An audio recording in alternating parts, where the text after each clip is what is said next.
Қайырлы күн достар. Бүгін біз Қазақ Блиц айдары аясында Мегапланет ойын-сауық орталығында айдар қою дәстүрі жайлы сұрақ-жауап өткізетін боламыз. Ендеше бізбен бірге болыңыздар. Саламатсыздар ма? Сендерге бір сұрақ қойсам, айдар шаш қою салты жайлы не білесіңдер?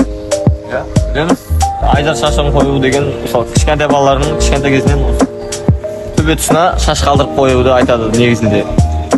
Ол қазақтың ежелгі салт дәстүрі деп саналады. Және оны кішкентай бала өскен кезінде айдарлы болу үшін, мейірлі болу үшін қойылған деп айтылады.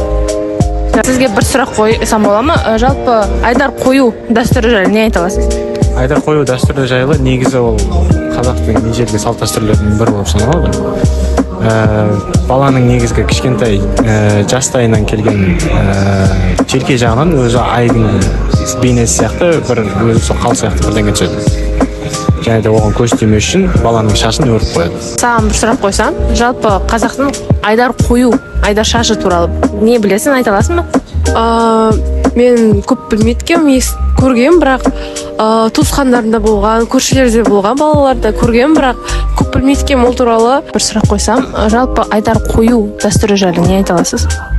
Айдар қою дәстүрі туралы ер балаларға қояды, арт жағынан қояды, өріп көп қояды. Оның мақсаты балаға көз тимесін деген сияқты мақсаты деп ойлаймын, нақтысын білмедім. Одан кейін бала балиғат жасқа толғаннан кейін, немесе 7 жасқа толғаннан кейін ағайын туыстың басын жинап, сол шашты алып тастайды. Достар, біздің сұрақ жауабымыз өз мәресіне жетті. Жалпы айдар қою бұл баланың төбесінен қалдырылатын бір шоқ ұзын шаш. Оған маржан моншақ араластырылып өріп қояды. Бұл дәстүрдің өзіндік мәні де бар. Себебі айдарды балаға осы бала ел жұртын қолдап қорғауына, ел үмітіне ие болса екен деп қояды. Ендеше достар, келесіде қандай салт дәстүрлерді білгіңіз келетін төменгі пікірге қалдыра кетіңіздер. Сау болыңыздар.